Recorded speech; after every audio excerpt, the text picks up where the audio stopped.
사랑하는 성도 여러분, 전 세계 및 전국의 지교회 성도 여러분, 지성전 성도 여러분, 전 세계 인터넷을 통해 예배드리는 모든 성도 여러분, GCN 시청자 여러분, 창세기 강의 25번째 시간입니다. 오늘 말씀 증거하기 전에 보충 설명을 하나 해드리고 들어가도록 하겠습니다. 악한 영의 세계에 대해서 보충 설명을 하고요. 그리고 들어가도록 하겠습니다. 사랑하는 성도 여러분, 악한 영의 세계 중에 지옥사자에 대해 보충 설명해 드리겠습니다. 지옥사자 많이 들어보셨죠? 사람이 이렇게 죽음이 임박하면 그 영혼을 데리러 오는 지옥사자가 있는데, 믿지 않는 사람들, 또 하나님 말씀대로 살지 못하는 사람들을 데리러 오는 지옥사자가 있는데 늘 그거 들어보셨습니다. 또 뭐 영화에서도 보면 그 뭡니까, 전설따라 삼천리 뭐 이런 거에 보면 뭐 지옥사자들이 등장하죠. 악한 영의 세계의 머리는 누시퍼이며 그 휘하에는 두 부류가 있습니다. 즉 타락한 천사와 타락한 그룹이 있죠.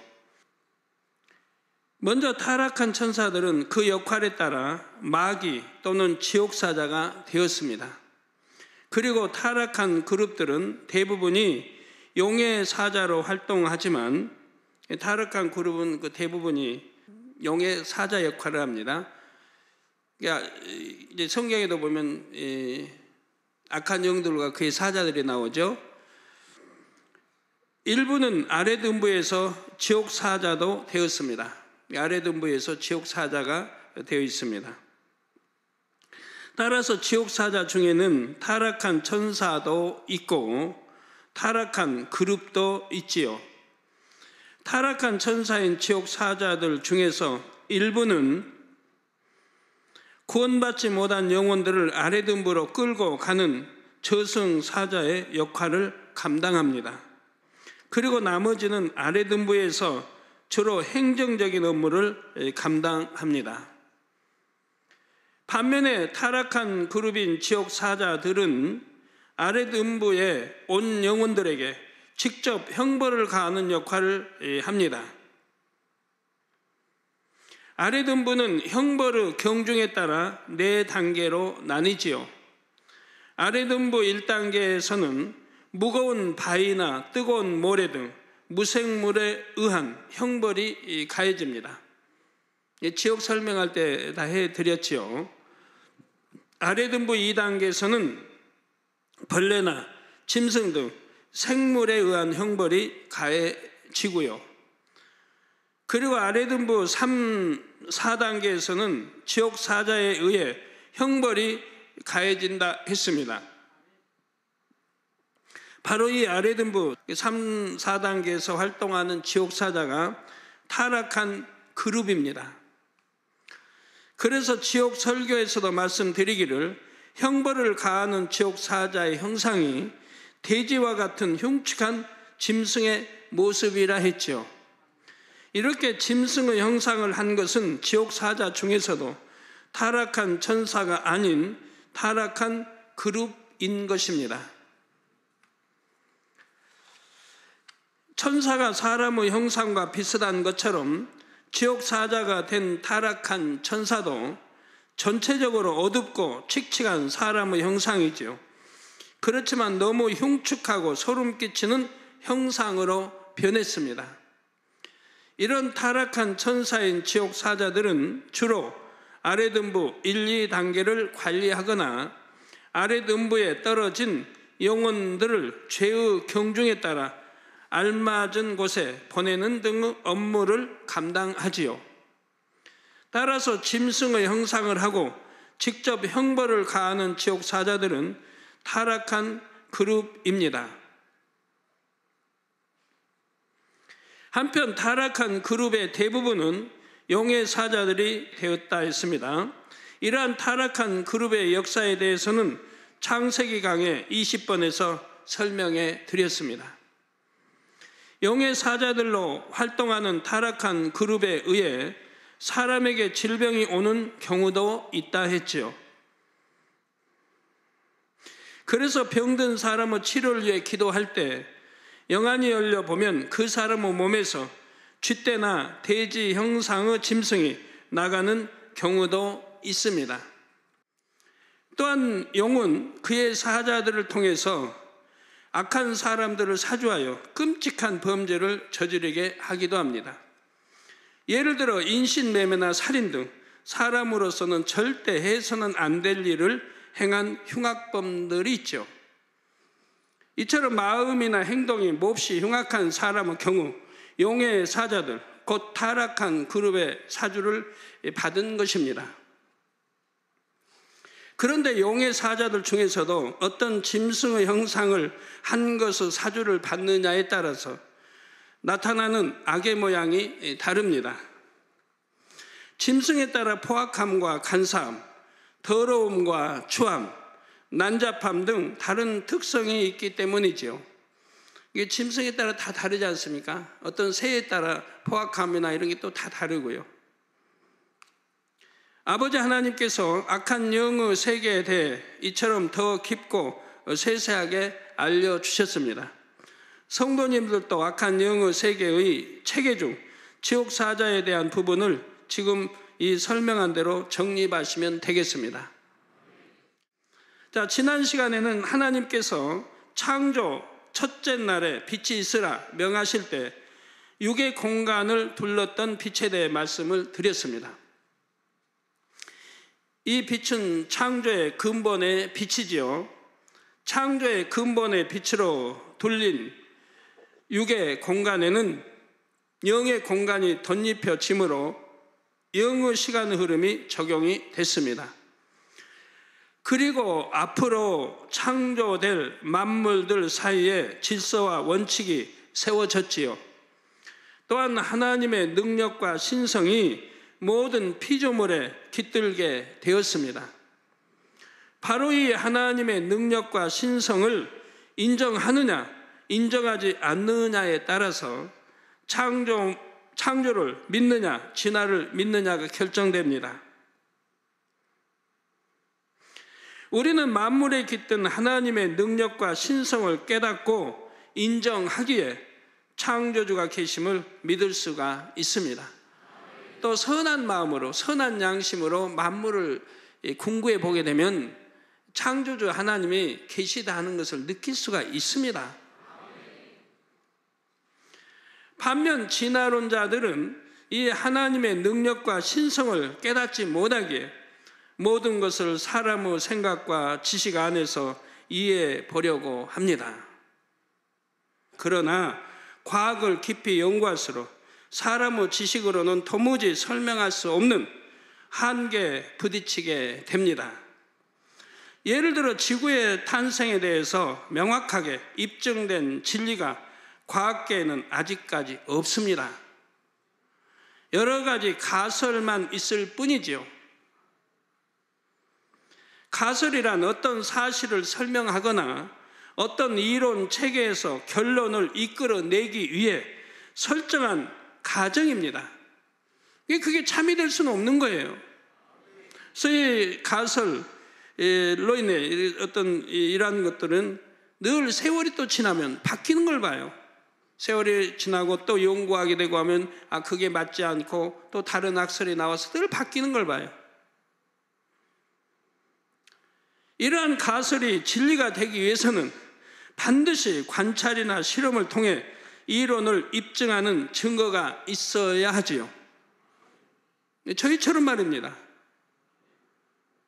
창조주 하나님 전지전능하시고 이렇게 설명했으면 우리는 전지전능하심을 나타내 보이지 않습니까?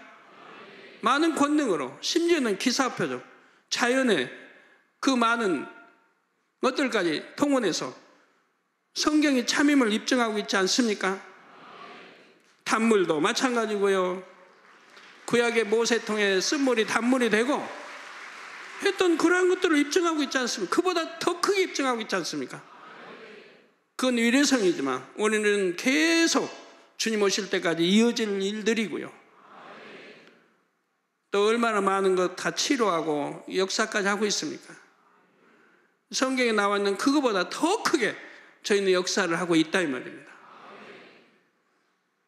그런데 수많은 과학자들이 오랫동안 끊임없이 우주와 지구를 연구했음에도 지구 탄생에 대한 진리는 없고 가설들만이 있는 것입니다. 그러나 성경에는 지구 탄생에 대한 진리가 분명하게 기록되어 있습니다. 바로 창세기 1장 1절에 태초에 하나님이 천지를 창조하시니라 말씀하신 것입니다.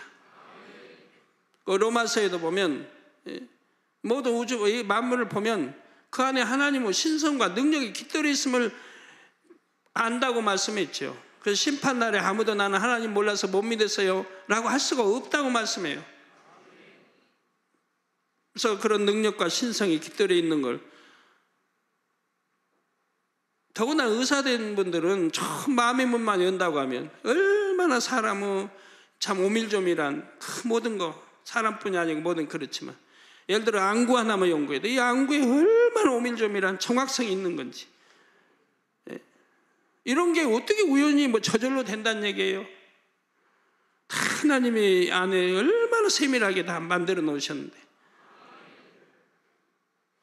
이런 거 하나만 연구해도 이게 저절로 되겠는가요? 반드시 창조주 하나님이 계셔서 역사했다는 걸 알 수 있는데도 마음의 문을 열지 않고 한단 말이에요. 그리고 어떻게 동일하게 안구도, 사람은 사람 나름대로, 짐승은 짐승, 새는 새, 고기는 고기대로 다 역사하고 있지 않습니까? 뭐 저기 곤충대로 안구가 2개씩 있어가지고 눈동자 2개씩 있어가지고 보고 뭐 다 하잖아요. 그러면 이 말씀이 진리임을 증명하는 증거는 있을까요? 무엇이 많이 있습니다. 태초에 하나님이 천지를 창조하셨다고 하는 증거 말입니다. 과학이나 의학으로는 설명할 수 없는 창조의 역사가 오늘날도 나타나고 있습니다. 예를 들어 소아마비 등으로 인해 양다리의 길이가 5cm 또는 7cm 차이 나는 성도들이 있었지요. 그런데 하나님께서 권능으로 보장하는 주의 종의 기도를 해주자 순식간에 양다리의 길이가 같아졌습니다. 이 재단에 그런 일이 많이 일어났어요. 보통은 짧은 다리가 더 길어져서 양다리의 길이가 같아졌지요. 왜요? 아무래도 키 큰 거 좋아하니까. 키 큰 것도 좋아하니까 짧은 다리 길게 해서 더 크게 보이면 좋지 않아요? 창조주 하나님께서 권능으로 창조의 역사를 베푸신 증거가 오늘날도 이처럼 확실하게 나타나고 있습니다. 하나님께서 창조의 역사를 베푸시는 이런 증거들을 우리는 아주 많이 가지고 있지요. 따라서 하나님이 천지를 창조하셨다는 것은 가설도 이론도 아닌 진리입니다. 이처럼 과학적인 논리로도 하나님께서 천지를 창조하신 것이 맞지요. 그러므로 더욱 온전한 믿음으로 창조주 하나님을 경외하는 우리 모든 성도님들이 되시기를 바랍니다. 사랑하는 성도 여러분, 이 시간에는 창세기 1장 4절 후반절에서 5절을 중심으로 말씀드리겠습니다. 하나님이 빛과 어둠을 나누사 빛을 낮이라 칭하시고 어두움을 밤이라 칭하시니라. 저녁이 되며 아침이 되니 이는 첫째 날이니라. 이 말씀의 육적인 의미를 먼저 말씀드리겠습니다. 하나님께서 빛이 있으라 하시자 창조의 근본의 빛이 지구를 둘렀다 했지요. 이렇게 빛이 지구를 두르고 있는 동안을 하나님께서 낮이라 칭하셨습니다. 그리고 빛을 거두신 기간은 밤이라 칭하셨죠. 이때는 아직 해와 달을 창조하시기 이전에 지금 기록인 거예요. 빛이 있으라 하셨을 때 지구의 운행에 관한 질서와 원칙도 세워졌다 했는데 낮과 밤이 교차하는 것도 그 중에 하나입니다. 해, 달, 별이 아직 없는 첫째 날부터 이처럼 지구는 낮과 밤이 구분됐던 것입니다. 그러면 지구는 이때 자전을 했을까요? 안 했을까요?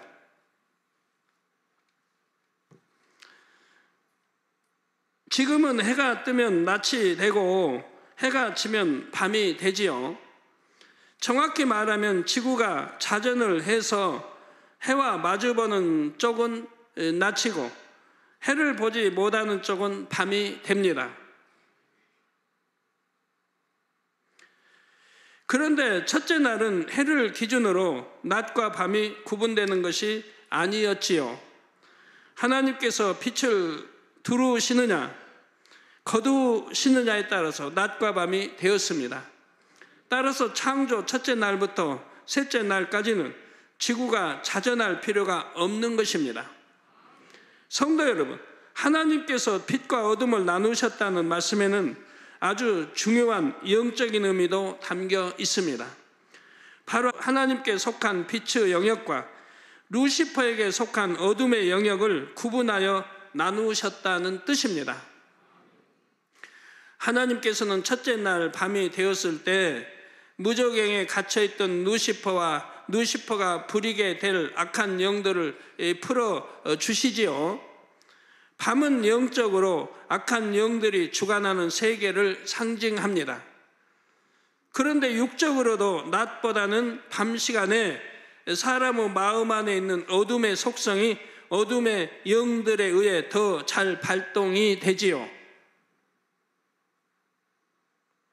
그래서 범죄율도 밤에 많이 나타나고요.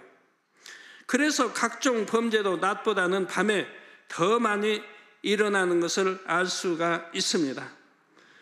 참고로 대검찰청에서 발표한 2007년도 범죄 분석 통계 중에서 시간대별로 범죄율은 다음과 같습니다. 오전 4시에서 낮 12시까지가 9.2%, 낮 12시에서 오후 6시까지는 21.2%, 오후 6시에서 다음 날 새벽 4시까지는 47.9%였습니다. 밤 시간대의 범죄율이 단연 높지요.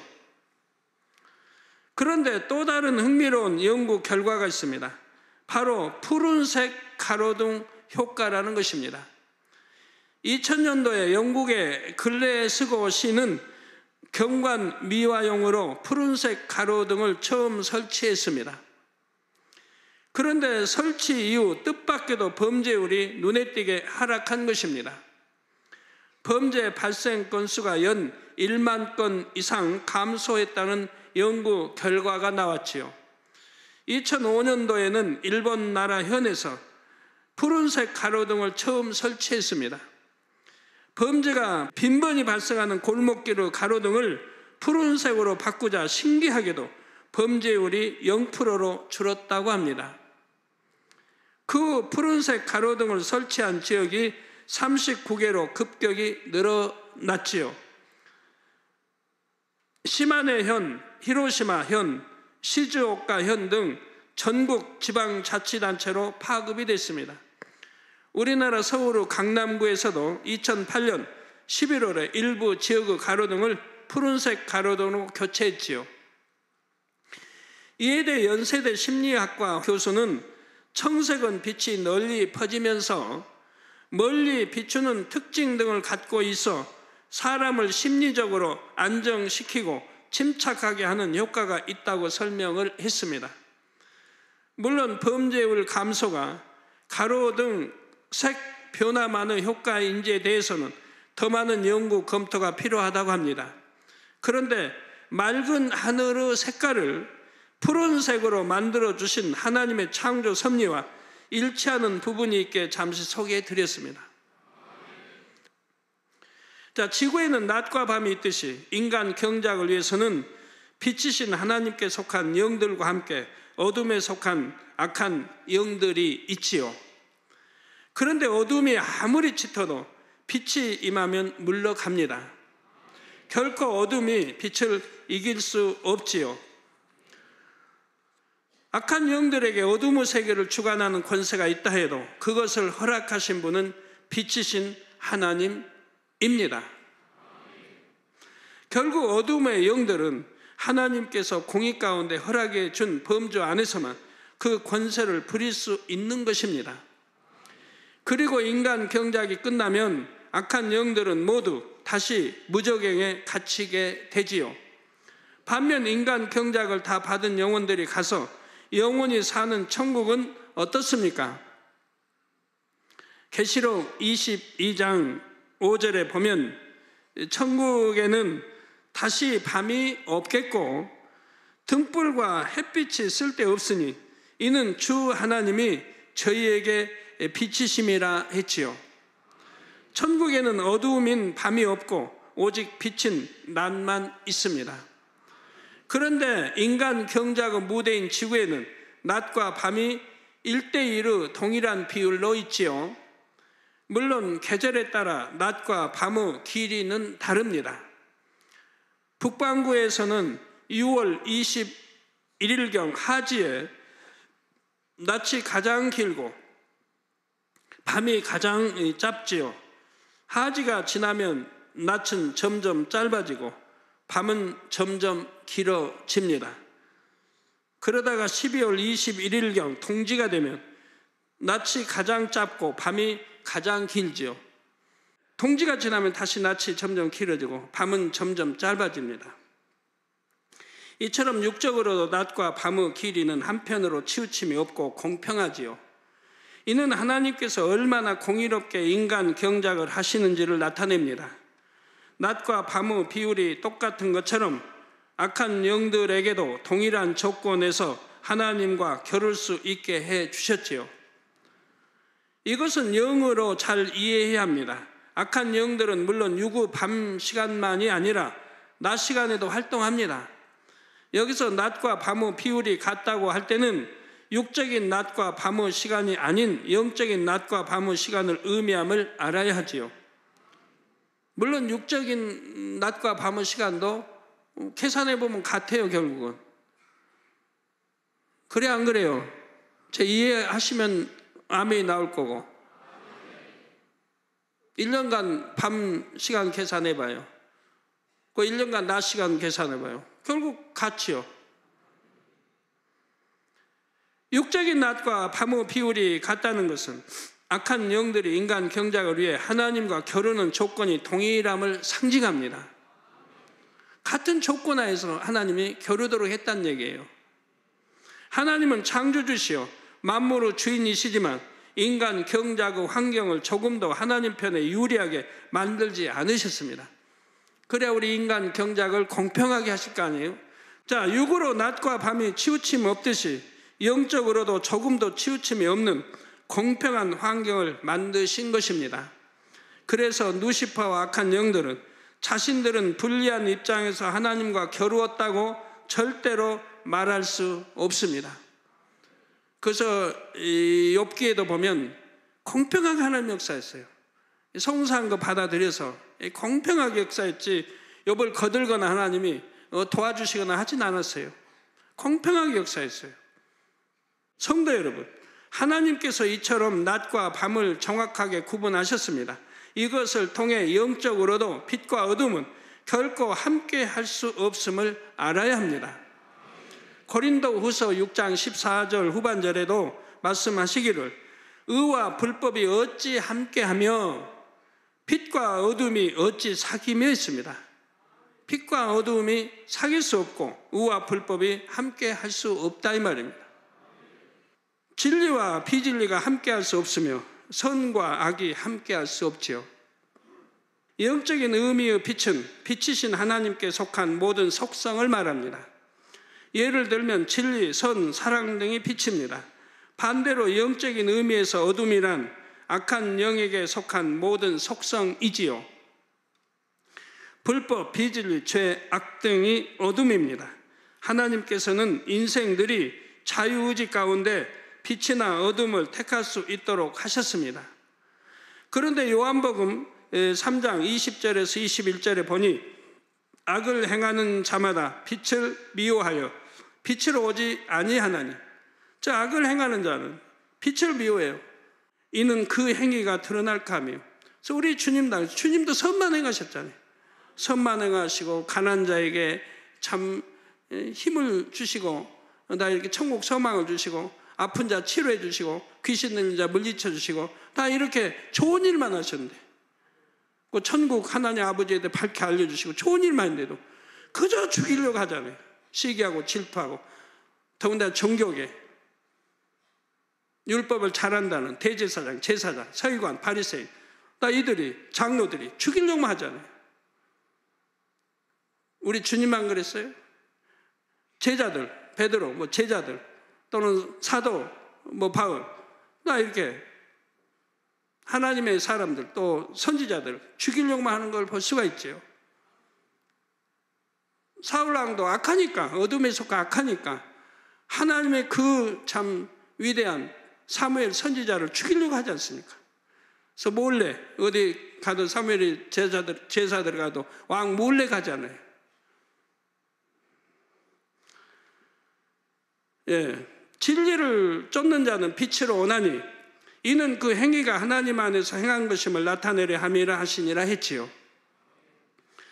사람의 마음에 악이 있으면 빛이 아닌 어둠의 길을 가게 되고, 반대로 선이 있으면 빛으로 나오는 것입니다. 그런데 악한 영들은 사람들이 어둠의 길로 가도록 조종하지요. 세상에 속한 비진리의 것들을 이용하여 죄를 짓도록 미혹하는 것입니다. 그러나 하나님을 사랑하는 사람이라면 단호하게 세상 미혹을 물리치고 진리를 쫓아서 빛으로 나가야 합니다. 그래서 어둠이 아닌 빛 가운데 거하는 사람이 되어야 합니다. 빛 가운데 거하는 방법을 좀 더 구체적으로 말씀드리겠습니다. 성경에는 하라, 하지 말라, 지키라, 버리라 이렇게 말씀하신 것들이 있습니다. 이 말씀에 따라 지켜 행하는 것이 곧 어둠을 벗고 빛 가운데 거하는 것입니다. 좀 더 세부적으로 살펴보면 먼저 하지 말라 하신 것들이 있습니다. 미워하지 말라, 거짓말 하지 말라, 시기 질투하지 말라, 남의 것을 탐내지 말라, 뭐 수군거리지 말라. 얼마나 하지 말라는 게 많이 있어요. 66권 말씀 안에. 또 신약에도 얼마나 많이 있고요. 이렇게 하지 말라고 하신 것을 하면 그것이 바로 어둠에 거하는 것입니다. 육체를 행하지 말라, 간음하지 말라,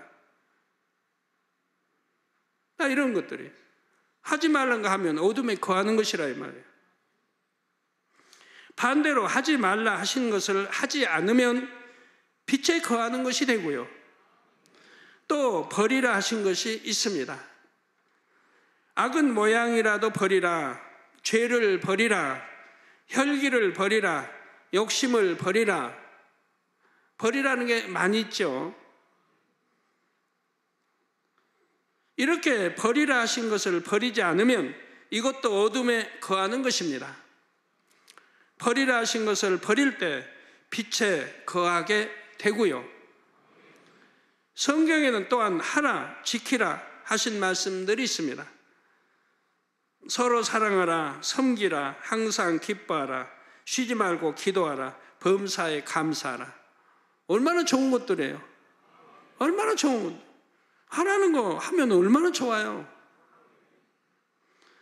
충성하라, 안식일을 지키라, 십계명을 지키라, 하나님의 법도와 규례를 지키라. 바로 이런 말씀대로 행하고 지키는 것, 이러한 모든 것이 빛에 거하는 것입니다. 하나님 말씀대로 순종만 하면 너무 행복하고 좋은데, 우리 학생들 공부도 잘하고요, 어둠 틈타지 않으니 정신 이상 뭐 이상 오락가락 그런 것도 없을 거고, 여러분 육신의 생각 통은 않고 정말 빛 가운데 해봐요. 이명들 요즘에 얼마나 왜 이렇게 많은지, 이명 귀에 소리 나고 하는 거예요. 그런 것도 다 사라질 거고요. 이러한 모든 것이 빛에 거하는 것입니다. 반대로 하라, 지키라는 것을 하지 않고 지키지 않으면 어둠에 거하는 것이죠. 성도님들은 빛과 어둠 중에서 어느 편에 더 많이 거하고 계십니까? 에베소서 5장 8절에는 너희가 전에는 어두움이더니 이제는 주 안에서 빛이라, 빛의 자녀들처럼 행하라고 말씀합니다. 자, 여러분이 전에는 어둠이다, 즉 예수를 구세주로 영접하기 전, 성령을 받기 전에는 어둠이었다 이 말이에요. 이게 마귀의 자식이라고 하죠. 성경에 마귀의 자식, 죄의 종이고 어둠이었는데 이제 예수를 구세주로 영접하고 나서 는 이제는 주 안에서 빛이라. 빛의 자녀들처럼 행하라는 거예요. 빛의 자녀들. 하나님의 자녀들처럼 행하라는 거예요. 거룩하게. 악은 모양이라도 버리고, 하지 말라는 거 하지 말고, 하라는 건 하고, 버리라는 거 버리고, 지키라는 거 지키고, 이렇게 하라는 것이죠. 그렇게 여러분 행하면서 나 축복 못 받았어요. 할 사람 없어요. 우리는 빛이신 하나님의 자녀이기 때문에 빛 가운데 행해야 합니다. 아무리 교회에 잘 나온다 해도 하나님의 말씀대로 행치 않으면 여전히 어둠에 속한 사람임을 알아야 하지요. 사람이 어둠에 속할 때는 어둠의 권세를 가진 원수마귀 사단이 주관합니다. 원수마귀 사단은 어둠에 속한 사람들의 생각과 마음을 사주하고 조종할 수 있지요. 그래서 그들로 죄를 짓게 하고 죄의 대가로 시험, 환난, 재앙을 겪게 합니다. 어떻게든 더 짙은 어둠으로 빠져들게 해서 하나님과 멀어지게 만들지요. 그리고 결국은 구원받지 못하게 하여 지옥으로 가게 하는 것이 그들의 최종 목표입니다. 원수마귀 사단이 이렇게 할 수 있는 것은 그들에게 어둠을 주관하는 권세가 있기 때문입니다. 또한 로마서 6장 23절에 죄의 삭은 사망이란 말씀처럼 죄를 지으면 결국 사망에 이르는 것이 영계의 법이지요. 여기서 영적인 사망이란 영원히 꺼지지 않는 지옥불에 들어가는 것입니다.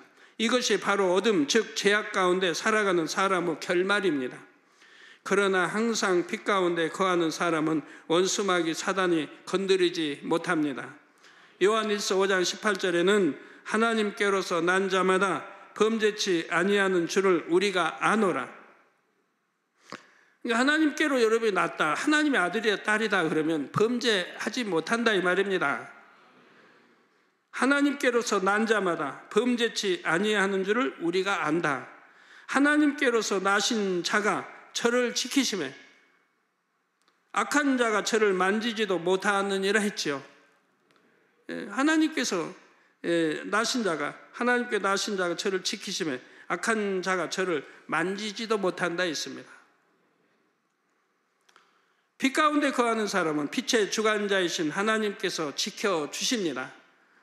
성경에 보면 하나님께서는 사자굴에 던져진 다니엘을 지켜주셨고 불못불에 던져진 다니엘의 세 친구도 지켜주셨지요. 혹시 지킴받지 못하고 베드로도 십자가에 거꾸로 매달아 죽었고 사도 바울도 칼에 목베어 죽었고 그랬는데요. 스데반 집사도 돌에 맞아 죽었고 그건 하나님의 섭리인 겁니다. 왜요? 축복 아닙니까? 자기의 사명을 다 감당했고 순교의 축복까지 줬으니 순교하는 거야. 내가 지금 죽으면 천국 갈 건데 하나님의 이름으로 주님의 영광으로 죽으면 천국 갈 건데 뭐에 두려울 게 뭐 있습니까? 믿음 있는 사람은 두려울 게 하나도 없는 거예요. 순교했으니 상급이 더 크잖아요. 충성하고 성결되고 충성하고 순교까지 했으니 하늘에서 상급이 더 크니까 그런 사람들은 세우삼의 서열도 그만큼 높게 들어가는 거죠. 축복인 거죠.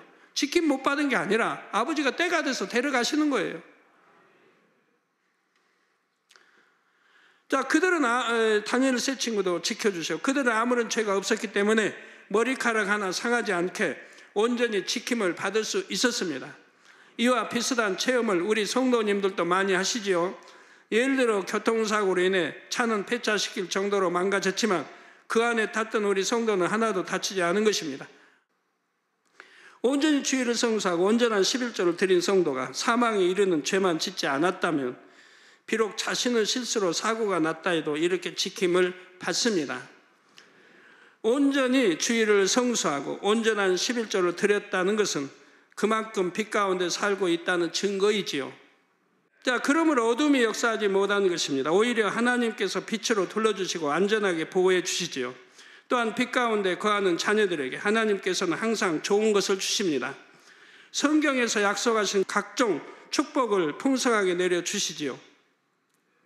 야고보서 1장 17절에 각양 좋은 은사와 온전한 선물이 다 위로부터 빛들의 아버지께로서 내려오나니 그는 변함도 없으시고 회전하는 그림자도 없으시니라 했습니다.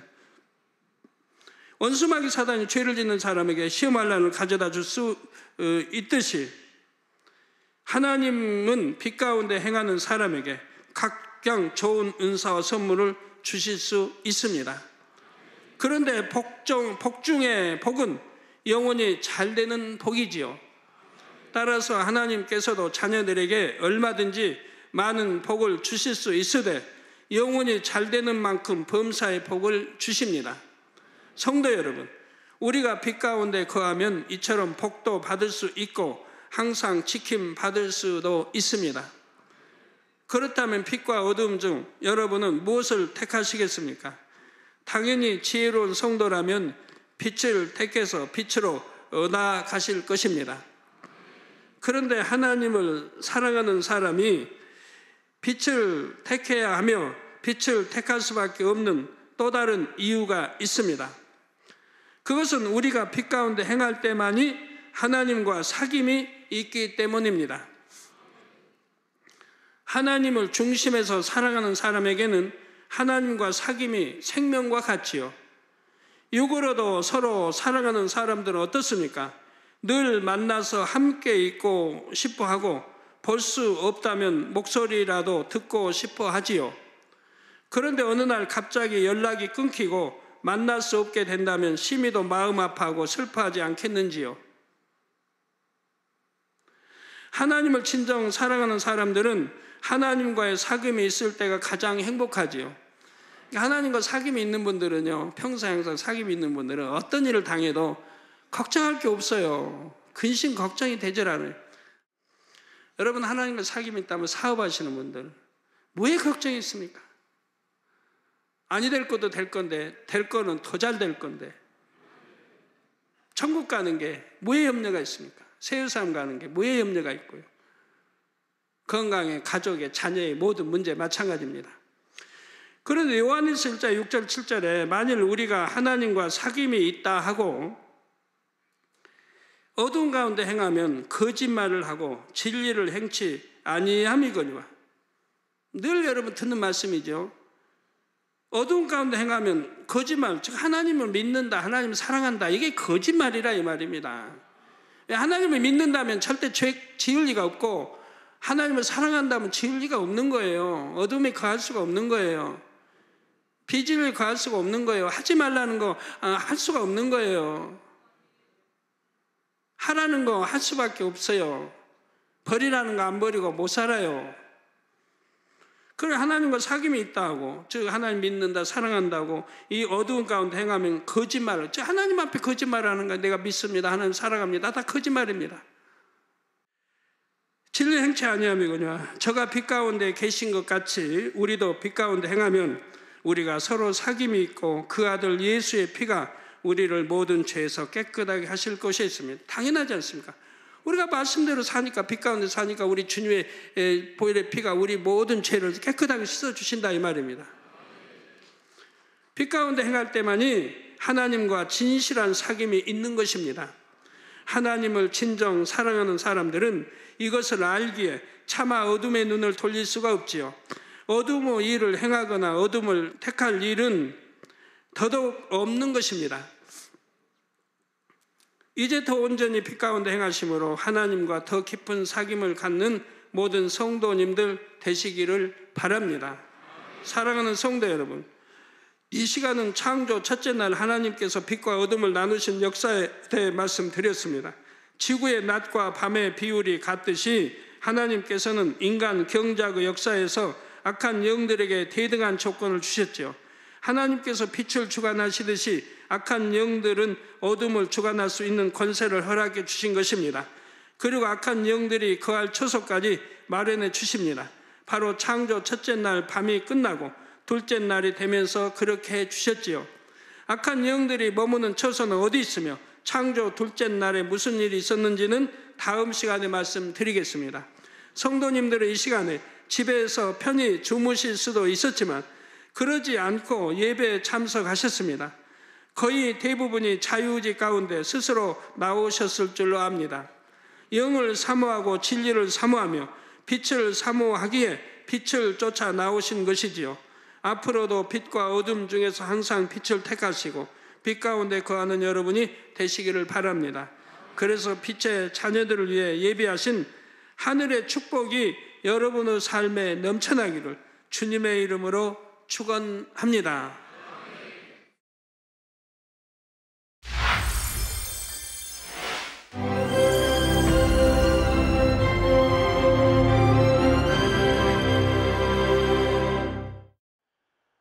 할렐루야. 전능하신 사랑의 아버지 하나님, 이 시간 기도받는 모든 성도님들 위해 안수하여 주옵소서. GCN 방송과 인터넷과 화상을 통해 기도받는 지교회와 지성전 그리고 전세계 하나님의 자녀들 위에도 시공간을 초월하여 역사하여 주시기를 원합니다. 믿어지는 믿음을 주시고 부정적인 생각과 의심의 세력을 물리쳐 주옵시며 모든 시험 환난도 물리쳐 주옵소서. 머리부터 발끝까지 오장육부 뼈 마디마디 온몸의 신경 조직 세포 등 아픈 곳마다 성령의 불로 태우시고 근본의 빛으로 역사하여 주옵소서.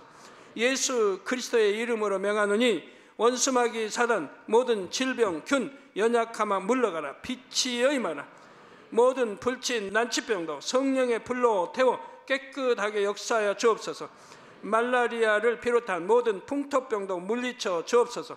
깨끗함을 입을지어다. 감기, 기침, 열, 몸살, 독감 등 각종 유행성 질병도 다 물러가라. 어떠한 유행성 질병 균도 틈타지 않게 지켜 주옵소서. 위암, 폐암, 간암, 유방암, 자궁암, 대장암, 피부암 등 각종 암과 에이즈, 백혈병, 뇌졸중, 고혈압, 저혈압, 심장병, 폐병, 위장병, 당뇨, 부인병, 피부병, 갑상선 질환과 모든 염증도 깨끗게 하여 주옵소서. 소아마비, 중풍, 관절염, 디스크도 온전케 하여 주옵소서. 요통, 두통, 신경통을 비롯한 모든 통증은 사라질지어다. 간질, 자폐증, 우울증, 조울증, 노이로제 등 모든 정신질환도 물러가라. 모든 마비된 것도 풀어지고 일어나 걷고 뛸지어다. 눈도 잘 보이게 하옵시고 귀도 잘 들리게 하여 주옵소서. 소경은 눈을 뜨고 기머거리는 들으며 벙어리는 말할지어다. 각종 사고 후유증도 깨끗게 하시고 부러진 뼈도 붙여 주옵소서. 화상 입은 것도 온전케 하옵소서. 화기야 물러가라. 열도 물러가라. 아버지 흉터도 나지 않게 역사해 주시기를 원합니다. 마약을 비롯하여 각종 약물과 독극물 중독도 깨끗함을 입을지어다. 죽은 신경과 세포가 살아나며 죽은 자도 살아나게 하여 주옵소서. 잉태의 축복도 주시기를 원합니다. 잉태 축복을 받으라. 예수 그리스도의 이름으로 명하노니 원수마귀 사단아 하늘 공중 곳에 잡은 악의 영들아 물러가라. 그의 사자들도 물러갈지니라. 이 땅의 악한 영, 더러운 영, 거짓되고 간사한 영, 이간질하고 미혹하는 모든 어둠들은 물러가라. 모든 흉악의 결박을 풀고 어둠아 물러가라. 빛이 임하라. 아버지 하나님, 부르짖어 기도할 수 있는 능력을 주시고 죄를 버리고 성결될 수 있는 능력을 주옵소서. 영혼이 잘됨같이 범사에 잘되게 하시고 가정의 복음화도 이루어 주시기를 원합니다. 한 주간도 모든 사고와 재앙으로부터 지켜주시고 불통이 없는 형통한 삶을 살 수 있도록 축복해 주옵소서.